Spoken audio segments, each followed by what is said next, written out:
Welcome to this Artist Forum, guys. We're talking about AI today. And my name is Gideon Rogers. I'm going to be your host and moderator. I work here at TPR, and I've dabbled in AI. Nothing like our panelists, but a little bit. Well, first off, I'd like to thank the City of San Antonio Department of Arts and Culture.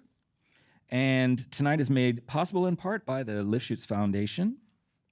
And we're so excited to have all of you with us tonight. Okay, let's meet our panelists because I don't have anything else about me to talk about. Okay, first, we've got Delenda. Okay, Delenda is a producer, a musician, and a performer. They've got a background in education and technology, and they work professionally in AI.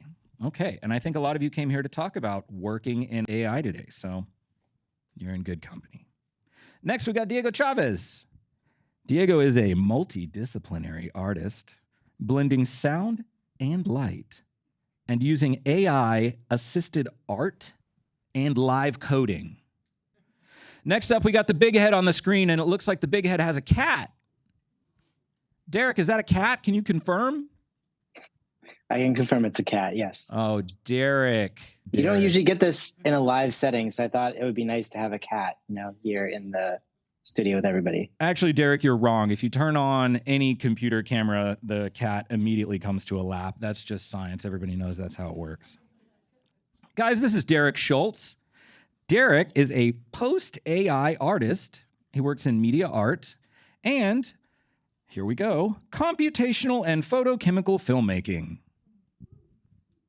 Derrick, how's it going? You've got a bit of a plume. That was a wave, yeah. All right, guys. So the first thing I'd like to do is throw it back to our panelists. We're going to have you guys kind of introduce yourselves, talk about yourselves a little bit. Let us know what it is you do and how you do it. Well, we'll talk about the how later. Let's just find out what you do. First, I'm going to throw it to you, Delenda. Okay. Hi, everybody. So yes, Delenda. I've been making music for a very long time, since I was 12. I'm not going to count the years. And the reason I kind of got into AI is because I always had these like big dramatic video ideas in my head. But as a small independent artist, I never really had the budget to do it. So I first got into it by reaching out to Diego, who helped me work on my first music video that involved us shooting footage and then him applying some crazy AI to detect my face and then apply effects on it. And at the time, I was just kind of under the impression that it was just limited to prompting or something. And so since meeting up with Diego and learning about like how in depth it could actually go, I've just kind of fallen down the rabbit hole and have been learning nonstop ever since. And just looking for new creative ways to work it into our workflows and make creative content. Very cool. Next up, Diego. So I come from as a musician as well. That's my first background. And then I got into filmmaking and animation. And that's been my profession for about like 15 years now. I'm slowly getting into interactive installations and trying to merge as much as I can with these new tools I've been learning, applying AI over footage I've shot. Like the first music video we brought up was all live action. We had a music video ready, like edited, put together that it would have been fine as is.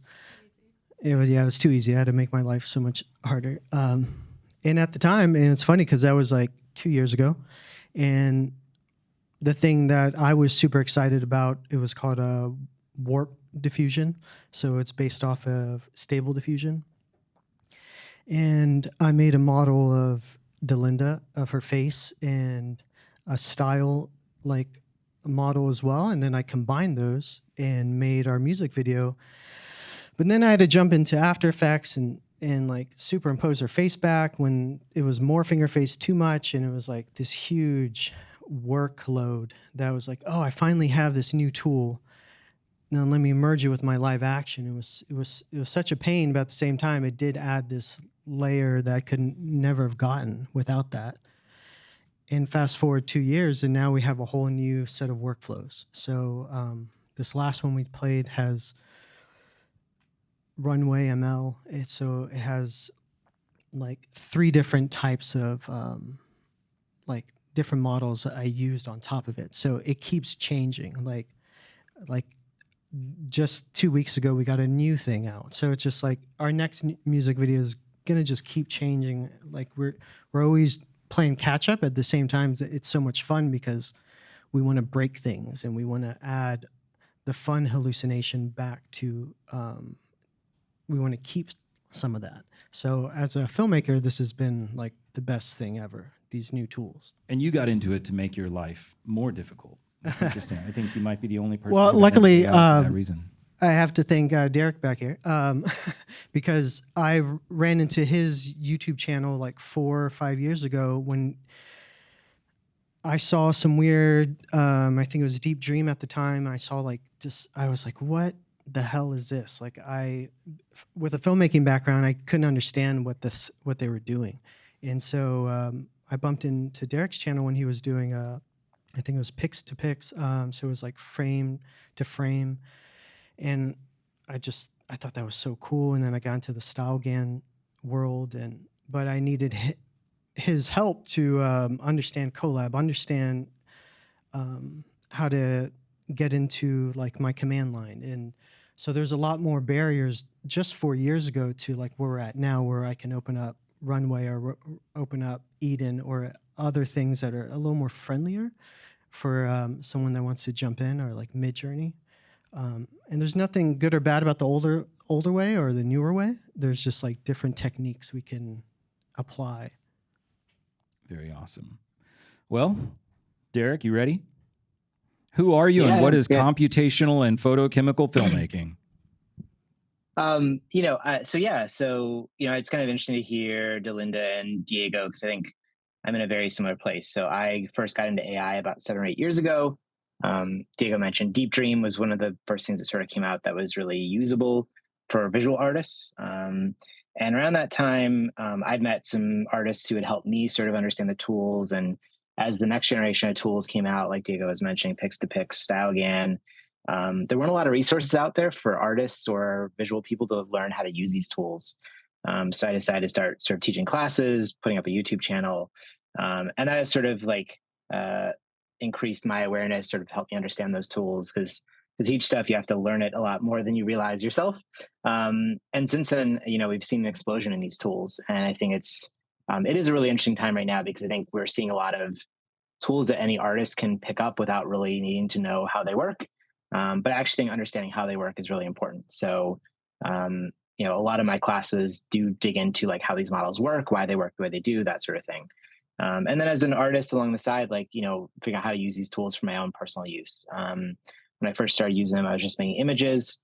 And sort of around the time I realized I was making images, I was like, you can scale this stuff up pretty quickly and like make videos out of them or make moving images out of them. And that was sort of where a lot of my interest in experimental film and that sort of thing had come into play. So a lot of my work now uses maybe less of the generative models and more around, recombining existing footage or using these tools to do stuff with photochemical, meaning it's like analog film processed in chemistry, that sort of thing. So my work is a lot of mixing and matching of analog and digital materials now. Very, very cool. Okay, so you guys have talked about AI and when you got into it, but I'm kind of curious, could you expand on why a little bit more? Who were you before AI, and why did you decide to, make your life more difficult or jump into it anyway? And I know you've had visions of movies in your head, and what was it that brought you to AI? Delenda, we'll start with you. I think, okay, so I mentioned like starting making music whenever I was 12. And during that time, there is still evidence of this on YouTube, unfortunately, that I can't take down because I forgot my old Gmail account. But I would even like get my webcam and make videos and open iMovie on my old computers and put it together. Now, I'm not saying I've ever had like the natural filmmaking skill, but I just I think it's from growing up watching MTV that I was just like, if you have a cool song, it has to have a sick music video. So, you know, I did my kind of silly like homemade videos, and then the way I actually got into AI was I think we were actually talking about this earlier, but we were at a friend's like creative space, and I kind of like cornered Diego and was like, "Hey, I know you do cool AI stuff. Could you like do a video with it?" And so I kind of like forced him to help me. And then once I kind of realized like how much work it was for him, I started feeling guilt and was like, maybe I should learn how to do this so I can take some of the burden off of him. So that's kind of like the weird story of how I got into it. And so you're working in AI now. Yes. In what ways are you working in AI? So I'm working for a company, and I'm doing support and writing documentation on how to use their tools. As somebody, I've previously like written a lot of docs about various technical topics that we would publish for free at a previous role. And one thing that I noticed like when I started doing this is just the kind of differences people have in how they approach like AI, whether it be prompting or manipulating stuff, like maybe an image to a video or something. And so I'm trying to like, I think like the stuff that Derrick does is he creates really awesome tutorials to help like bridge that kind of gap we were talking about, you know, like a lot of the stuff that's come out lately bridges this accessibility gap for people. And now that things are becoming more accessible to people, there's a different type of documentation that's needed. So I feel like I'm kind of working on hopefully trying to fill the gap for those people who are completely new and coming in and wanting to make something cool. So that's what I'm doing right now. Yeah. Very cool. Diego, what brought you to AI? Yeah, it was the beginning of, it was actually really crappy generation in the very beginning. But I saw some potential because it was so bizarre, because I've never seen things like it. Like when the prompting made just this bizarre pixel melt that kind of looked like the thing you asked it, I saw some potential in there. But it was really like the StyleGAN stuff that I saw that was doing this kind of morphing that I've never seen before. So it's definitely trying to chase after this new tool that I want to really understand to figure out one day to bring it into my space of like the music video world, or because as a musician, yeah, we always need visuals for our art. If not, it just almost gets unrecognized. So luckily, it was around the same time I was getting into Touch Designer, learning how to do live visuals, that I now could have more to pull from. So, and this actually goes back to when I was making hip hop a long time ago and I was sampling. I feel like this is like kind of part of the sampling world. This is like, now I have a plethora of ideas that I can pick and pull from. And so it's letting me dive deeper into my aesthetic, because I now have so many different tools. And even outside of the generation tools, the large language models like your Chat GPTs, your Anthropics, your Claude. There's so many now. There's Llama 3. Name them all, please. Yeah.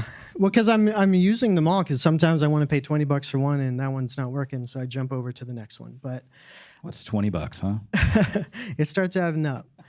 And a lot of times I'm using the large language models to make Python scripts to make me move faster in the video editing world. The highlight clips that I played at the end of these were all through Python code that I said, okay, take these folders and turn them into a video. Oh, that's too fast. Okay. So I want the frame rate, I want the length. And is that really your prompt? You just type in, take yeah, I tell it, I want a script to input a folder. I want a script to import a video folder, or even one image, and I can tell it to just automate for me. So even outside of the generation of like imagery, just using it to be your little assistant, because it would have taken me hours to make that quick little 30-second video, but I just hit play and all of a sudden it just popped out a video in seconds. All of a sudden. Yeah. So I Weeks definitely and like using hours it later. for like as your little buddy to help you with things you're working on. As a musician, I'm using it to take old drum loops I had and make like a, what's it called? Like a sample folder, like of, I can tell it, look for attacks, and if the audio decays, like make that a sample. So now I'm using it in the audio space to automate like making a sample pack. So there's so many different disciplines you can apply this to. Right on. Very cool. Derrick, you want to tell us a little bit about your coming to AI moment? Yeah, sure. I've always been interested in sort of programming visuals. So I've written a lot of code in my life. And I was previously, writing code to push a circle around a screen or push a rectangle around a screen.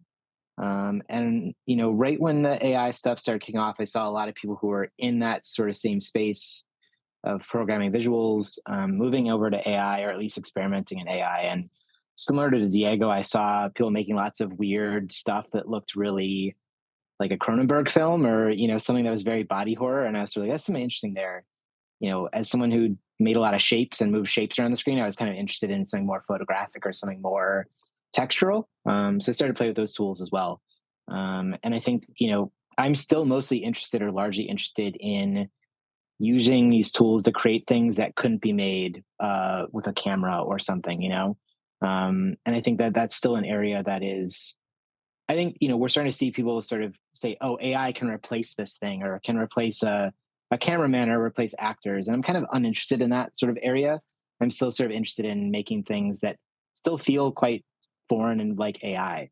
And I think that's still an area that's well worth exploring, because one of the most interesting things I find about these tools is that they're so large and such massive sort of bodies of work inside of them that any individual artist can sort of find their own unique take on these things. And I think that's such a interesting opportunity there that's still worth exploring. Like, I still see people use models that are 4 or 5 years old that still look completely different than anything else I've ever seen anyone make things with. So, even as we like fast forward into having a new model every 2 weeks, I think there's still a lot of value in artists just sort of finding their lane and working with those tools that they like and they vibe with.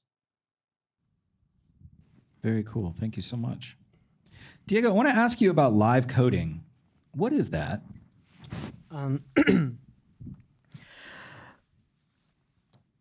So live coding is, I use like coding syntax to make music. So it's an open source project called Tidal Cycles, and another open source project called Super Collider. So you can tell algorithmically what you want to come out, either through musical patterns, so you can make these really cool polyrhythms. Again, it was like, give me another tool to break everything I've ever learned and make my life complicated. But then I get to reorganize of like, what am I? What am I doing here? And so it was just like another way to break away from my traditional music making patterns and to reconceptualize, what am I trying to do here? And the fun thing was, it started pulling, I almost felt like I was pulling references to like West African music that I always loved and played in the background. And all of a sudden I was like, oh, I'm finally getting these bizarre polyrhythms. And I feel like that's the same thing that's happening with our generation AI stuff, where we're seeing these patterns, we're having the computer work with us. So another thing I use with large language models is putting my same syntax back into the large language model and say, remix this for me, or give me more ideas, or I'm in this chord progression, what other chords can I have? Yeah, and actually the music that I was making for this music video, the drums were pulled from that algorithmic live coding. Algorithmic drums. Yeah. Who knew? And that's how we edited the film too, because we used the second music video. We used Touch Designer to algorithmically see a kick and a snare, and that made the edit. So traditional editing is usually in like Premiere or Final Cut, and now we're using a live editing tool. So when we play this for live visuals, we're gonna do the same thing. Bring in those clips and have a live edit. And is it different every time? Yeah, it's always a little different, and it's kind of a pain when you're trying to make an edit because it keeps changing. And if you move down one thing that gates when the snare is going to hit, all of a sudden you're missing snares, so it's not going to have a certain flash. So yeah, I feel like these are all working together, like learning the title cycles world, learning the AI world, being more comfortable with Python. Like before, I would never think I would get it anywhere close to calling myself a coder, and I still feel like I'm not. I still feel like I'm only copying, pasting, and remixing, and like it's still like such a big gap of where I feel like I want to be and where I'm at, but it's still a fun place to be in between right now. Yeah. Well, you know, we live in a complicated world. I don't have to tell you guys that. Everybody's got an opinion. I told you I was going to talk about it. I'm not. I'm kidding. No, but what I want you to do is I want you to tell us a little bit about, because myself and I think others in the audience, particularly one specific person, we've had AI conversations. And I guess I would say I'm on the fence about how I feel about AI, but I'm also very cautious about it. I'm worried. It scares me. And there might be some people out here tonight that are worried and scared too. So what would you say to somebody to convince them that there's a bright side to all this, that it is in fact just a great new tool? Derrick, you want to start us off? I had to go to me first, right? Yeah, you looked like you didn't have an answer, so I went straight to you.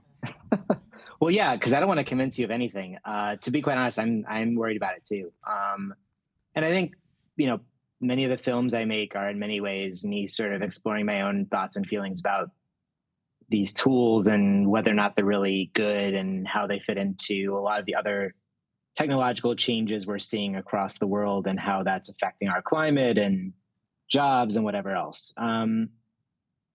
You know, in a lot of the classes that I teach, a lot of people come to me and they're like very skeptical. And I'm actually really excited when really skeptical people take my classes, because they're going to have the most interesting questions and they're actually going to dig deeper than a lot of other folks are, because they want to prove that there is something wrong here. And they're right. There often is something wrong here. And I'll say, you know, in the past, you know, I've been working very seriously within this creative medium for 4 or 5 years now, and it's changed quite a lot.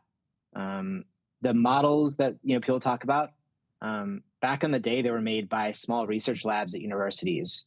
They were made on, you know, a local computer that someone could run maybe a couple of GPUs off of.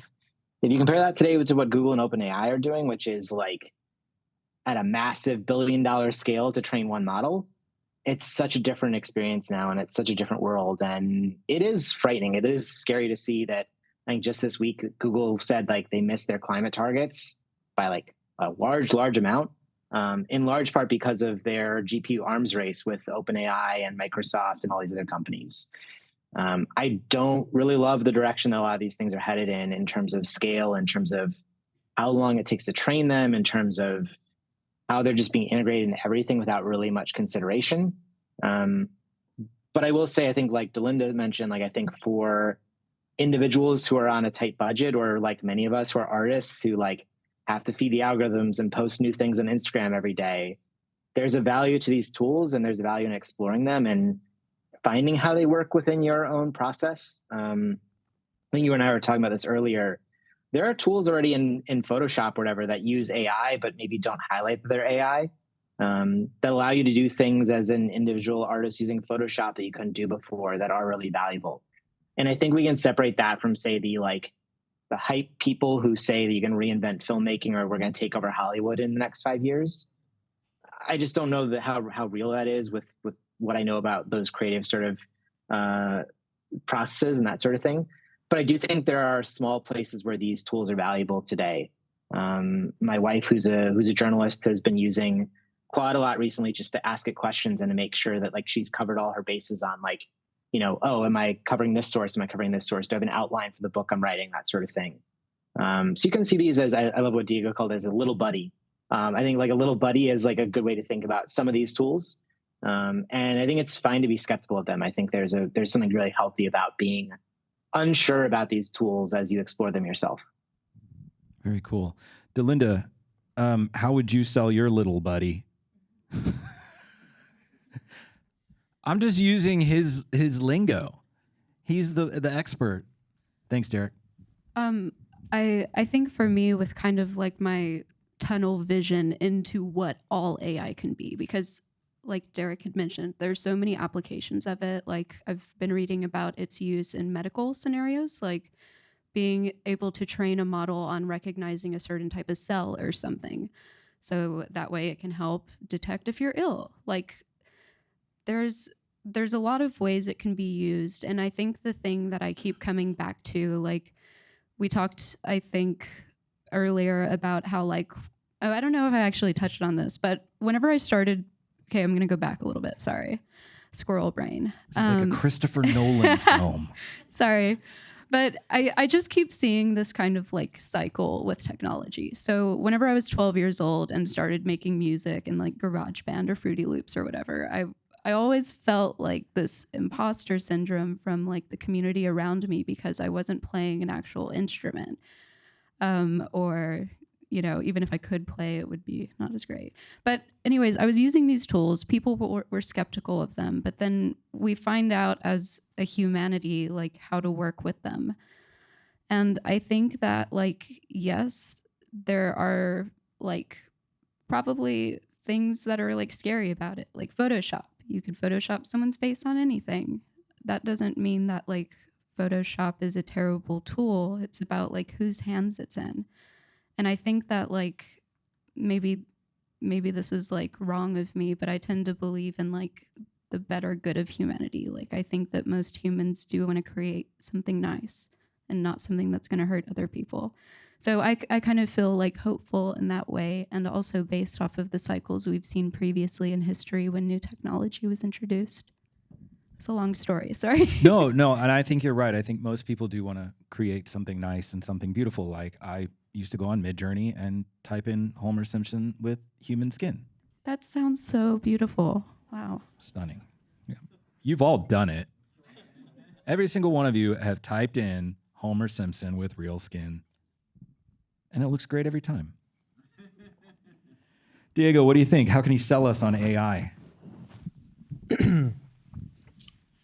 Well, it was a great callback to when we first started making music, because we both were talking about that, like how when I was making beats on Fruity Loops, people looked down at that. They wanted you to talk about NPCs and expensive stuff. And I was like, well, I got this thing that can do it. And now everyone makes beats on Fruity Loops that's still $200 and you can make amazing things. But it also makes me think about my father as a abstract painter, and he got into the graphic design world, and my parents are in the print world. And they told me how there were 7 jobs for one thing, like for one design to finally like move it from the photography space to posting it up with the graphics underneath it. And then there's a camera guy that set it all up, and all those jobs went away. But my mom still has a print shop in her garage, and like my dad's still an artist. Like technology is going to come and go, disrupt, and we're just happy to be part of this disruption and keeping an eye on it, because if you want to talk about it, you should understand it and at least like play with it and see if it fits you. Like I'm not trying to convince any photographer, cinematographer to leave what they're doing, but there's a lot of cool stuff. You can like sometimes just coming up with ideas. Like this can just be an idea machine for your next photo shoot. You know, you can go into Midjourney and come up with these fantastical lighting ideas. Homer Simpson with skin. Yeah, exactly. And be like, how the hell do I do that? So these could be an idea machine to help you move from you feel stuck to something that you put in your full-on production in the very end. Yeah, it's out of my scope to understand like what's really going to happen in the next 5 years, and none of us really do know, especially in the generation space. But really, hopefully, more people are having these discussions, and every discipline, so we can all have something to talk about when it's in our medical and it's in our like driving, it's in every like little facet of our life, because it's already on our phone. If you go into your iPhone right now and type in dog, you'll find every dog you ever took a photo of. Like, it's all over the place. It's been behind why TikTok does so well, that it knows exactly how to it's fine-tune teenage brains, you know. It's like it understands what like is happening and what. So I say jump in it and play with it and try to at least understand it, so you have a better idea of what could be coming next. Very cool. So I've actually worked in AI as well. I work in Photoshop for my job here at TPR, and so I've used generative fill. I don't know if anybody here has used it. Derrick, how do you feel about generative fill? I think it's a great example of where like AI doesn't need to replace everything. It can be a place that allows artists to do what they're already being forced to do often and under time crunches and filling that in. So I think, you know, there are lots of examples of where I think AI can be helpful without fully replacing, you know, an entire person, that sort of thing. Right. Yeah. So I use it for things like making a rectangle picture square. I do things like add clouds. Yeah. Yeah. Sometimes it works, but sometimes it doesn't. What about the times it doesn't work? Yeah, exactly. That's what I want to talk about. I want to talk about the times that it doesn't work. Like the other day I had a picture and it was really pixely and I wanted it to not be pixely. So I told, maybe I did it wrong. Maybe I shouldn't have done it this way. I went into generative fill and I said, clean this picture up. And then it turned the picture into a tiger. And that was it. It was 3 different versions of a tiger. And then I just gave up on that. So tell me about that. We want to talk about hallucinations, I think, now, right? Is that right? Is that what that was? Oh, interesting. I don't know that I would describe that as a hallucination. Well, we have to talk about hallucinations anyway, so that's our segue. Okay, that's fine. I'll allow it. So let's talk about hallucinations. What is a hallucination? Who wants to tell us about that? Because I don't really get it, and I've read about it. Derrick, you've been called on. What is a hallucination? Help us understand what it means in artificial intelligence or artificial hallucination. Yeah, hallucinations can mean something different depending on the tool you're using. I have heard hallucinations be used quite frequently with large language models, right? So you go and you say, you go to ChatGPT or you go to Claude and you say, hey, give me the history of this person.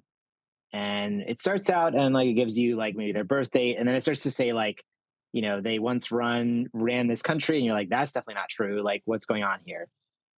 Part of that is because the models, the way an LLM works, is an LLM is not meant to be fact-based. It's not meant to be only telling you facts.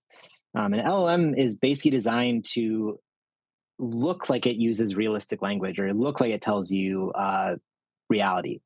It's basically a process of starts with one word and it guesses the next word and it guesses the next word and it guesses the next word. It's a little bit fancier than that, but essentially it's just a probability metric that figures out how to put words in the right order. People have sort of used hallucination as a way to somehow imply that the model is like on drugs or just doing the wrong thing. I actually think it's a mistake of both the model maker, so in this case maybe OpenAI, as well as the user. You'll notice that every single LLM, when you have a little chat box on it, like underneath it says, this LLM is not meant for, check all your facts before you write or like copy and paste this. Unfortunately, we've sort of seen that people have decided to use these models as basically like Google instead of using Google itself. And now Google itself is using these models to destroy their own product, which is rather interesting. Again, hallucinations are not really a thing that really exists within LLMs. It's just the way the model is meant to work. But we've sort of given it a cutesy name to avoid the fact that it's actually a mistake. And it's an incorrect way of both the model maker and the user interacting with these tools. And I think we're starting to see people realizing the error of their ways and now training different types of models to look at just facts. But, I think, in the creative context, I think hallucinations are really interesting because as artists, we all love sort of digging into those hallucinations and like, okay, let's go deeper on that. In the case of image making, you could argue that like models that add 7 fingers to a human body are somehow hallucinating. And then you've got artists who will then say like, I'm going to generate images of people that now have 12 arms and 7 fingers on each hand, that sort of thing. And I think that's an area where, artists can really explore and expand and sort of accentuate those problems. And I know like Diego's work here looks like you're sort of doing some of that. And like, I've certainly done some of that as well. So in a creative context, I think it's interesting. I think it's a much bigger problem when we talk about using it for, our day-to-day work or that sort of thing. Well, so when I was in high school, I remember we used to take like, we'd write our essays, and then we would sort of stuff just random pages in because we hoped that our teacher wasn't reading the whole thing. Is that kind of what AI is doing? It's making a paper that looks like it's 15 pages long, even though it's actually only 6 pages long? In some ways, yeah. I mean, a classic problem within machine learning is that, so I think this is like the paperclip idea, or like I forget exactly what the terminology is for it, but like if we were to tell a Terminator style model to be like, hey, save the world, a computer might look at that and say like, what if I just eliminate all the humans to just like that's the quickest way to save the world, right? And this is something we see very frequently in machine learning, which is that models will often quote unquote cheat to get to the answer faster. And in fact, the history of machine learning over the past decade has been adding in more and more ways to make sure the model is not cheating in its way to get to the answer.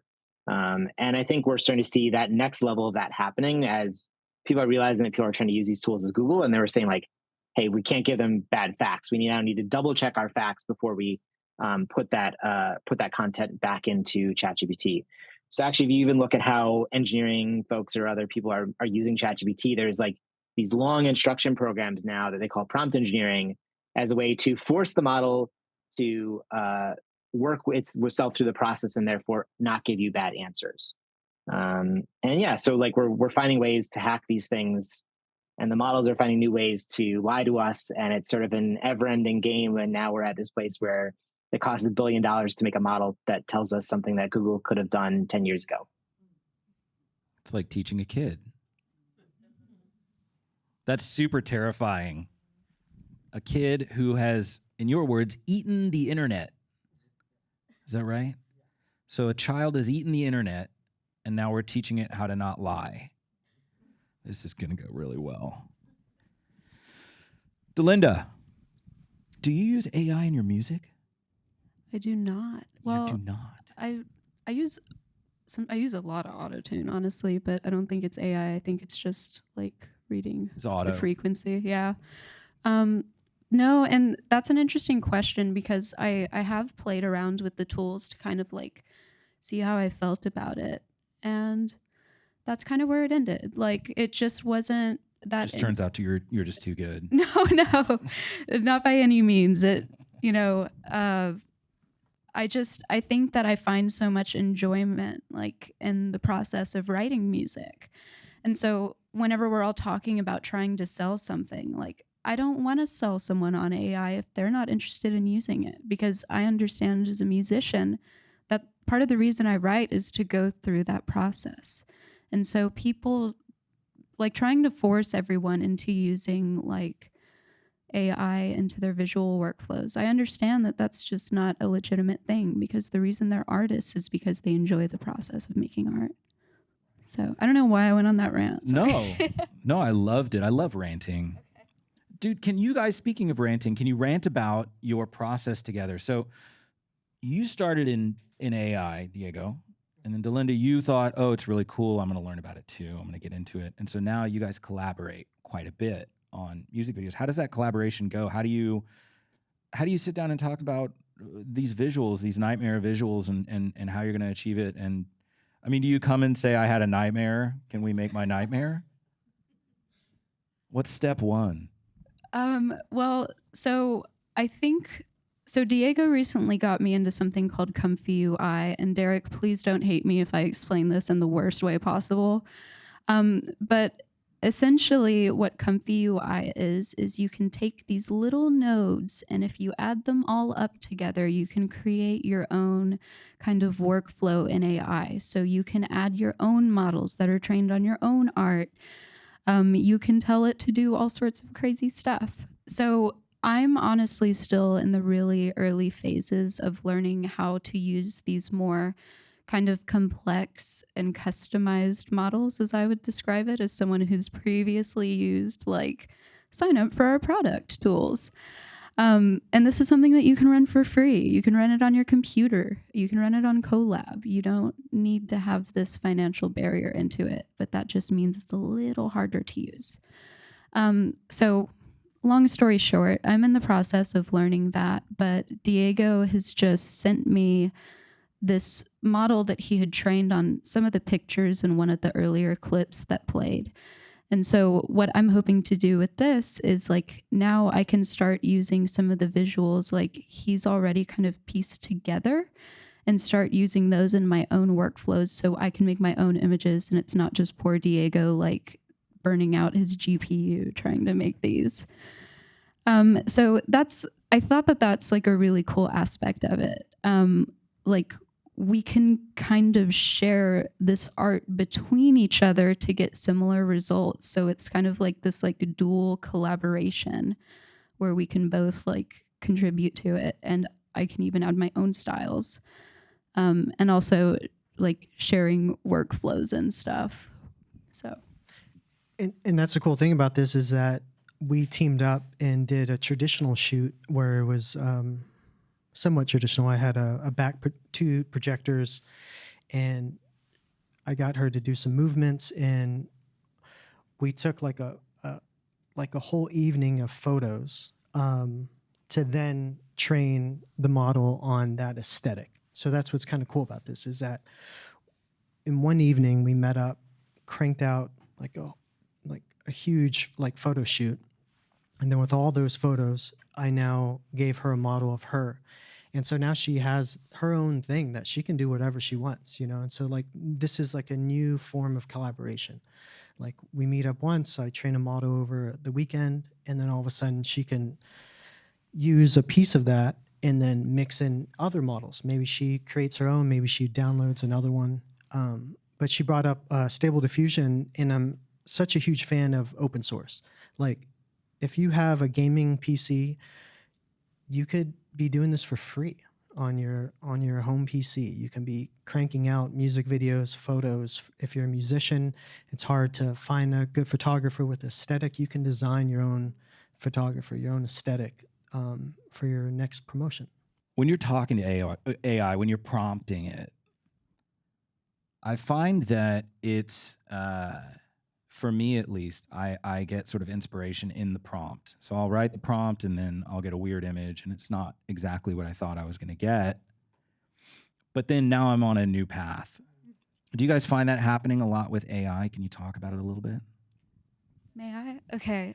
So this is actually kind of interesting because like whenever I'm supporting people, like I get a lot of questions of like, how come my prompt of 30 million robots marching towards some giant sunset or something, like how come that isn't working? It's definitely not 30 million. No. I love the imagination of people. But what I usually actually recommend doing is like kind of going in with a very simple idea. Like I feel like if you have an idea that's fully formed, you're more likely to be disappointed.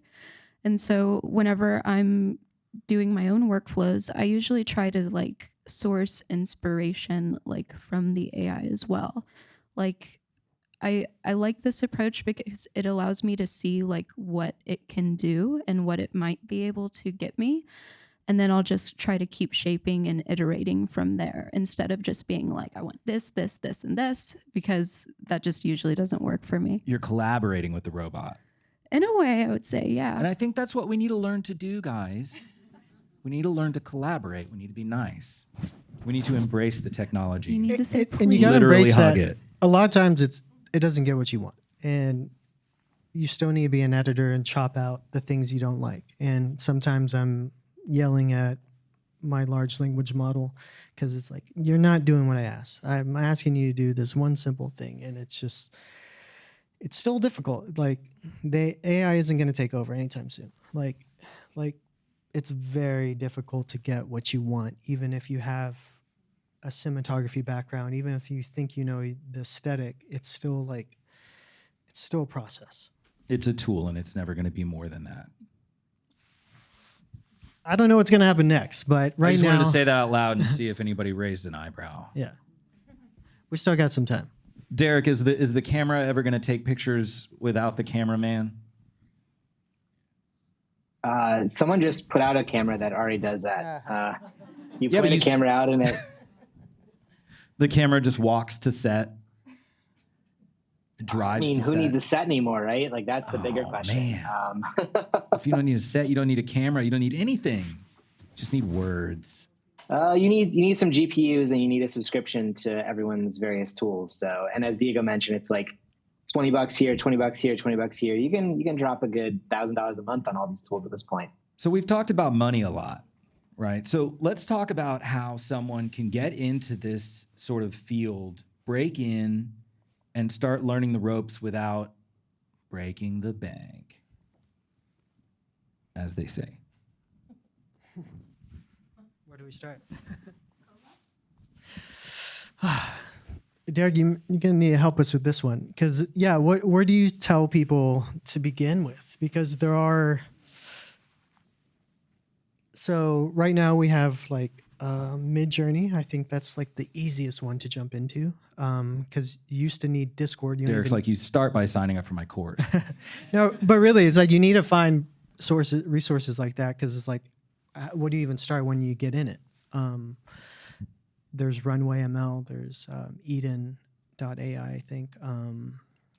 There's RunPod. There's a bunch of guys out there that you could jump in there with. What's a good starting point? Like, I actually have been trying to figure that out, because I'm about to collaborate with a director that shoots live action, and I'm like, should I just have him give me his ideas and I'll just take care of the rest? But I would like to get him on board. So It's a good idea to get your director on board. well, on board, and like, he's getting his hands dirty in this space. And that's the part where, like, I was so happy that Delenda wanted to jump in, and she wanted to get her hands dirty. And she went from like watching on the sidelines, signing up to a handful of things, signing up to collab, like just crushing in. Like, about like 3 weeks, she was able to start making something, wrap her head around it. And I felt like when I first got in, it took me like a couple months to really start making anything decent. But yeah, Runway, Midjourney, those are two like the easier guys to jump into to start generating something. Yeah, I would agree. So I know Midjourney is kind of controversial, but the reason I would recommend it as like a good starter is because it's just going to give you really pretty images. Like, I feel like it's like a good starting point into that, so that way you're not having to kind of go through some of the like weirder stuff. And then for like animation, like I love Runway. They have their Gen 2, which is a text/image to video model. So you can like upload an image and say like, this might be the type of movement I want. They have these tools where you can like guide how the camera would move. So it provides like a really friendly user interface to kind of get your feet wet and start exploring these tools. So yeah. Very cool. Derrick, where do we start? I don't think it really matters where you start. You start wherever you want to start, and you sort of play with it until you find you're either exhausted by it or uninterested in it, and then you move on to something else. I'm very fortunate in that when I started, there were like 3 tools you could use, and that was it. So it was much easier to sort of figure out where you could start from there. Now there are 100 tools, and there's a new one every day. And I think, you start with what you know. So whether you're hearing people speak on Midjourney for the first time, you're hearing people speak on Runway for the first time, you can start there. I've been playing a little bit with Luma AI's Dream Machine, which is sort of similar to Runway. It's a little bit different in the animations it makes. the interesting thing about so many of these tools is that they all produce slightly different they're good at slightly different things. And that means if you're interested in a certain thing, you might need to figure out what tool you need to match up with right now. I wouldn't say all these tools are made equal, and that's kind of the fun of them. And they all do slightly different things. So you kind of have to just start somewhere and figure out if it's what you want, and then maybe you'll see someone else talk about something else they're making. The cool thing about the community is I would say like most people who are making art will gladly tell you what they use and how they're making it. They might not give you their exact prompt, but they'll at least say like, oh, I'm using this tool. Like, here, let me give you my discount code so I get some credits or whatever off it. But yeah, it's I would say just start somewhere and find what works for you. And we're talking about how these models sort of end up being collaborative, where you find the grain that works with them and you sort of find how you work with them and you find how your art fits into it. And or maybe you just are like, this sucks completely, and you move on to something else and you find that works better for you. Nice. So Delenda, that was a new music video that we saw.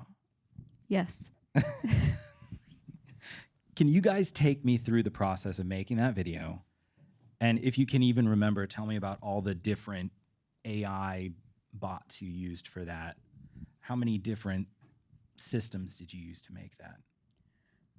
So I believe it was highlighted in the thing, but I think that was the custom model with Stable Diffusion. Yeah, I think we did mainly two different things. I think it was Stable Diffusion. So we used Comfy UI and this thing called Animate Diff. And actually, that one just came out right when we started working together. So I was like, how can I slam Animate Diff in every little thing possible? So I already built the model of her, of Delenda. So I was able to use her model into this thing called Animate Diff that did a really good interpolation of frames. So it just looked very cohesive. And from the earlier stuff we did was so flickery that I had to send it through a whole nother process to slow it down and to take away the flickering. So it was a lot of fun to just throw it through this cohesive process. And then we also used Midjourney to create almost like style frames of where the direction that we wanted the aesthetic to be. And we utilize runway, image to video. And then what I did from the image to video was run that through Stable Diffusion to add our style layer. So it's like we used runway to make the animation to give us the pixels moving. And then it's basically like what's called a style transfer, where we got that image that's animating and put a layer of aesthetic over it. And then for one last thing was we shot the whole thing through analog, through a camera shooting at a TV, through a glitch board. So something that it was like dithering, giving it grit, because it's too pretty. Like sometimes this stuff just looks too... Was it an old TV? Yeah, it was an old TV. It was it's got to be CRTV. And I have a friend that has like these circuit bent modules that kind of give it some grit. So it was like a 3-pass to finally get to where the aesthetic we wanted to. Because if not, I feel like it's just too nice, too pretty. So that's what's so cool about this is just a tool. So now we still are bringing in a little bit of analog to it. And the same went for the AM Architect video at the end. The last video was the whole thing got ran through a circuit bent video mixer from like the 90s. So it's like we're having the latest technology and now we're still going to slam it through this like old analog thing to give it a little bit of grit, because we don't want you to see that pixel perfectness that's being generated right now. We still want to give it like a layer of aesthetic. And this goes back to like our music space where we would do that with tape. You throw everything to tape to give it like a little bit of warmth. And we're taking that same idea into the visual space. It's just more texture. I still, like, I don't know why this is burned into my memory, but I think it was whenever you were first telling me about the TV idea and you were like, I just want it to feel like found footage from an alien world. And I feel like that just your idea of applying like both these like digital technologies with analog like really accomplished that. Yeah, and that's what Derrick's doing too with he runs his videos through film. Like it's going through a chemical reaction. So the same idea of like we get these super pretty pristine things, and that process is called computational and photochemical filmmaking. Exactly. Nailed it. So that's what's so rad about where we're at right now is that we're artists that we have this aesthetic, and now we just see this as one more tool to pull in. Like we're not trying to, like I still want to make a living shooting and editing video. Like, so I don't want AI to take over at all. So there might be a conversation for that in like 3 years. But right now I'm still using it as like something to collaborate with and something to bring other people with. And hopefully I can meet some other people tonight where I can get their aesthetic and my aesthetic and her aesthetic. And we just like... You guys can share prompts? Share prompts, share models, share workflows. Nodes. You can talk about nodes. Node life. Yes.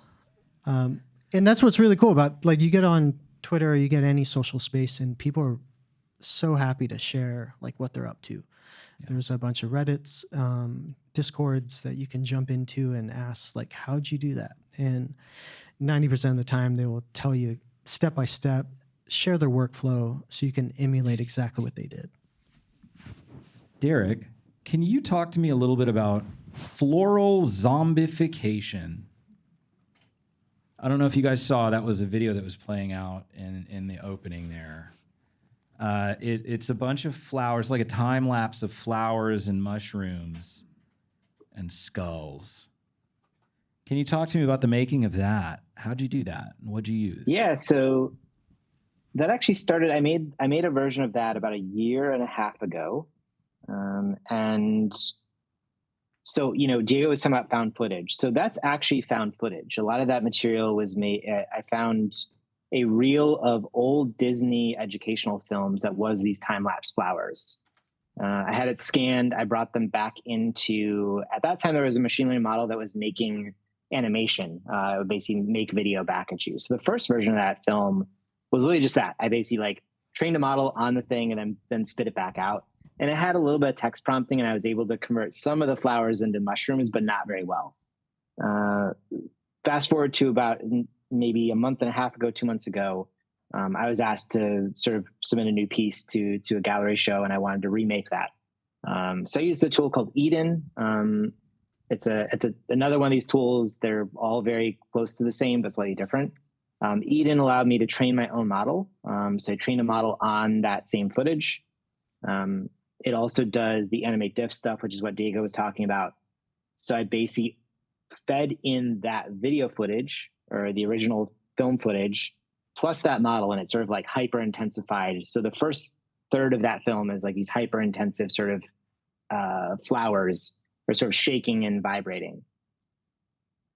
Next step after that was to take those same flowers and then using text prompting, using some of these other tools that Eden makes available, to turn them into mushrooms. So experiment with different ways to do that. There are ways to do it where you get that fluid sort of look, which is what Diego was talking about using animate diff. There are also ways to do it where you just do it on a per frame basis, and then you get this very static sort of flickery look. So there's parts of that in there as well. And then lastly was just sort of the skull stuff. So the skull stuff again was, you know, prompting using Eden's tools. I think some of it was using a thing called IP adapter where you upload one image and it sort of like learns to apply that image to a bunch of things. And what I really love about that piece is it was sort of, again, it's a way that I don't know there's any way you could actually make that footage. Maybe using CGI or 3D tools, but it would probably take you 1 year or 2 to make all the models and to animate everything. So my ability to do that in about 1 month was like just really cool and really interesting. And, you know, also it's like, quite honestly, it's a metaphor for my own feelings about machine learning, which is that as it scoops up all the internet and takes up all this found footage, it's going to reinvent itself. And who knows where we end up, whether everything is just skull and crossbones or whether we get something that are these beautiful flowers. Well, and so one thing that I struggle with AI is the prompting itself. And so I want to ask you guys a little bit about that. Is less more or is more more? Take me through the process of training an AI to do what you want it to do, talking to an AI and prompting it to do what you need it to do or want it to do? I think that kind of going back to what I was saying earlier is like seeing where it takes you. It can depend. I think like on a more like tech level, there is like a process of tokenization where it basically kind of filters out like certain words and stuff, and other things might be weighted differently depending on where they are in a prompt. So I think it will depend very heavily on the model that you're using, like what service it might be. I think that less can be more, like ultimately though. Like I feel like if you're having to enter in a very long text prompt, you might not be using like the other tools available like to the best of the ability that would probably provide you with results you're looking for. That's my take. Yeah, I'm still trying to understand. Each one is so different that I just keep like almost like a log of different types of prompts ideas, and I go from 4 words to a paragraph, and I keep trying what's responding, what's not responding. So yeah, it's a tricky dance you have to play with every single platform you're on, because I think the whole token thing that she brought up is like each word is like one token that connects to a vector point of an image you're trying to hit. So each one is interpreting a little differently. So it's almost like interpreting from Spanish to English and back and forth, stuff like that. So right now we're at definitely like a fun place to play with your prompting and see what it can get you from what different platform you're on. Derrick? I hate text prompting. I will do whatever I can to not do it. There are tools out there. There's a thing called Clip Interrogator where you upload an image and it will tell you what the prompt you can then use should be. It works okay. Wait, so they have technology now that tells you how to talk to AI? Yeah. Cool. And honestly, there are research labs that have done a lot of research into sort of what we would call a process of this being a reversion, which is basically you try to, from the model, you learn what you should be saying and what you should not be saying. And a lot of the research shows that there's no way that we can understand how a machine language thinks. Any sort of phrase that we would put in is at best an approximation of how it thinks. So I don't know how long text prompting will really last for. I mean, it is a nice interface for right now, but it's never going to give us the results or the detail that we really want in our tools. So I think text prompting will be like an interesting little bump in the road for AI tools in the long-term future. I actually tend to avoid anything that requires me to actually figure out a prompt. I'll find other tools to add on top of it so that I don't have to do it myself. Interesting. So I was reading about a guy who does AI art on Instagram, and he was talking about text prompting and discussing how he had to learn all these new things. Like he wanted to achieve a 70s film look. So he had to look up cameras that were being used in the 70s, lenses that were being used in the 70s, types of film that you shot on in the 70s, things like this. And so this guy was actually talking about how he had to learn so much in order to speak to the machine and get what he wanted. Have you guys found yourselves having to do research to figure out how to talk to these bots? I actually just published an article on this exact thing because the company I work for had released this tool, and it's supposed to handle very cinematic terminology. And as someone who has only used a webcam prior to film music videos, I had no idea what I was doing. So I did a lot of research on different camera angle types, like what you might call different color palettes and styles of motion even. And compiled those. So yeah, I do think that there can be a lot of research. I've stolen quite a few prompt words from Diego that I'm like, I don't even know what this is. I'm not even gonna look it up because I know it looks cool. But yes, there could definitely be an element of research if you are relying on text prompts. Well, I was going to say that as like, if you come from like the cinematography background, this is so much fun for you because you can type in your favorite camera, your favorite, like the expensive anamorphic lens that you'll never rent. And you can just type that in. So you can get these like cool aesthetics that you've been dying to like get your hands on forever. So for someone that knows some of the terminology, it's like just a playground for me to like tilt shift this, do this, to like have it, you know, have this type of like reflection, you know, it can, we were talking about caustics the other day. She couldn't figure out the right reflection word. And I was like, oh yeah, caustics. Yeah. And so like, from what I've learned in the 3D space, like I can finally use these tools and like are these terminologies. So it does help to know like the aesthetic you're trying to chase after. And I definitely have used Clip Interpreter or even just thrown my image into like a large language model and say, what do you see? And ChatGPT does a great job at that. And it describes even down to the aesthetic of like what they probably use to get that. Okay, guys, so this is it. We are done. Thank you so much for coming out.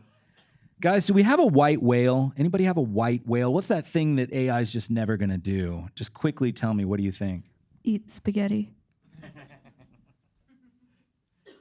Yeah, Can you top that? It still can't eat spaghetti. I can't eat spaghetti. Thank you so Derrick, much. what's your white whale, dude? It's never gonna hug me the way this cat does. Oh my gosh. Well, now we're all jealous. Once again, I would like to thank the City of San Antonio Department of Arts and Culture and the Lifshutz Foundation. And lastly, I want to thank you all for being here, for nerding out with us. Have a great night. Thank you guys. Thank you. Thank you, Derrick.